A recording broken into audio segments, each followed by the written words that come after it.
ত্রয়োদশ জাতীয় সংসদ নির্বাচনে মনোনয়নপত্র বাছাইয়ে রিটার্নিং কর্মকর্তাদের সিদ্ধান্তের বিরুদ্ধে করা আপিল শুনানিতে আরও ৭৩ জন প্রার্থিতা ফিরে পেয়েছেন। বুধবার আগারগাঁও নির্বাচন কমিশন ভবনে পঞ্চম দিনে ১০০ জনের করা আপিলের ওপর শুনানি হয়। এর মধ্যে ৭৩ জনের মনোনয়ন বৈধ, ১৭ জনের মনোনয়ন বাতিল এবং ১০ জনের স্থগিত করা হয়।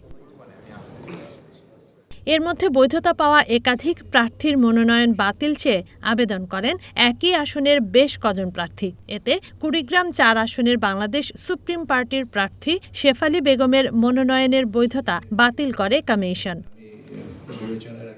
স্বতন্ত্র প্রার্থীরা ১% ভোটারের স্বাক্ষর নেয়ার আইনটিকে স্বৈরাচারী কালো আইন বলে অভিযোগ করে তা বাতিলের দাবি জানান। আইনটা আছে ১% স্বতন্ত্র প্রার্থীদের জন্য।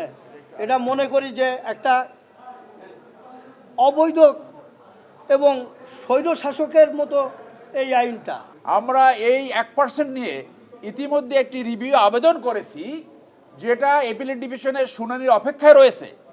এই 1%-এর বিধানটা অগণতান্ত্রিক এবং এই 1%-এর বিধান স্বৈরতান্ত্রিকতার সৃষ্টি করে।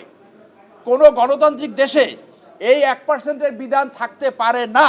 আজকে যেটা পরিবেশ দেখলাম নির্বাচন কমিশনের লেভেল প্লেইং ফিল্ড, যদি আজকের মতো তারা যদি আন্তরিক থাকেন সকলের কথা শুনতে এবং সেটা কি আমলে নিয়ে ব্যবস্থা নেওয়ার মতো মন মানসিকতা যদি তাদের 12 ফেব্রুয়ারি পর্যন্ত থাকে, আমি আশাবাদ ব্যক্ত করি হয়তো ভালো একটি নির্বাচন হবে বলে আমি ধারণা করি আমার জায়গা থেকে। ডিস্ট্রিক্ট লেভেলে নিরপেক্ষতার অভাব আছে, আইন শৃঙ্খলার অভাব আছে।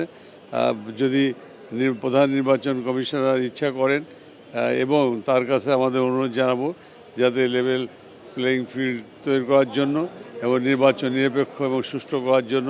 মবের কারণে নির্বাচনী মাঠে লেভেল প্লেইং ফিল্ড নষ্টের অভিযোগ তুলেছেন জাতীয় পার্টির একাংশের অতিরিক্ত মহাসচিব রেজাউল ইসলাম ভূঁইয়া। মবের কারণে এইগুলা বাতিল করা হয়েছে এবং দলগতভাবে যদি বিবেচনা করেন, জাতীয় পার্টি দলগতভাবে সবচেয়ে বেশি প্রার্থী রিটার্নিং কর্মকর্তা কর্তৃক নামঞ্জুর হয়েছে, যেগুলো আজকে আপিলে মঞ্জুর হচ্ছে।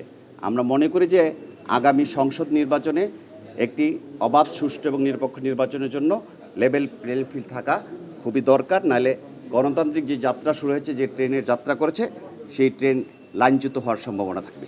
এদিন কুমিল্লা ৬ আসনের বিএনপির প্রার্থী মনিরুল হক চৌধুরীর মনোনয়ন বৈধতার বিরুদ্ধে করা আপিল খারিজ করে কমিশন।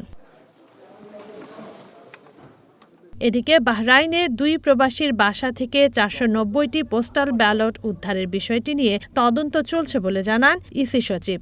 কোনো এনভেলপ খোলা হয়েছে এরকম কোনো কিছু নাই এবং এটা তাৎক্ষণিকভাবে বাহরাইন পোস্টকে বলা হয়েছে যে এটা তো তাদের কাছে করা হয়নি এবং আমাদের যিনি সম্মানিত রাষ্ট্রদূত আছেন তিনি এই বিষয়টা দেখছেন এটাতে এবং তারা বলেছেন যে তারা এই বাহরাইন পোস্ট বলেছে তারা এটা সরজমিনে তদন্ত করে জানাবে যে এইটা কেন ঘটলো, তাদের সাথে যেভাবে যে পদ্ধতিটা অনুসরণীয় ছিল সেটা করা হয়েছে কিনা, কোনো ব্যতিক্রম হয়েছে কিনা, এই জিনিসগুলো তারা আমাদের প্রকারান্তরে জানাবে।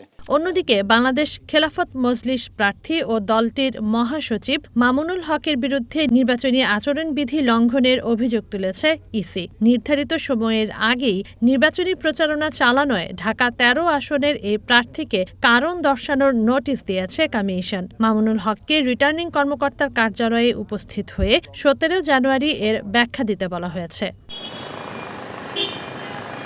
সংশোধিত তফসিল অনুযায়ী ত্রয়োদশ জাতীয় সংসদ নির্বাচনে প্রার্থীদের আনুষ্ঠানিক প্রচারণা শুরু হবে 22 জানুয়ারি। প্রচার চালানো যাবে 10 ফেব্রুয়ারি সকাল 7:30 পর্যন্ত। তানজিনা অন্ত, ওয়ান নিউজ, ঢাকা।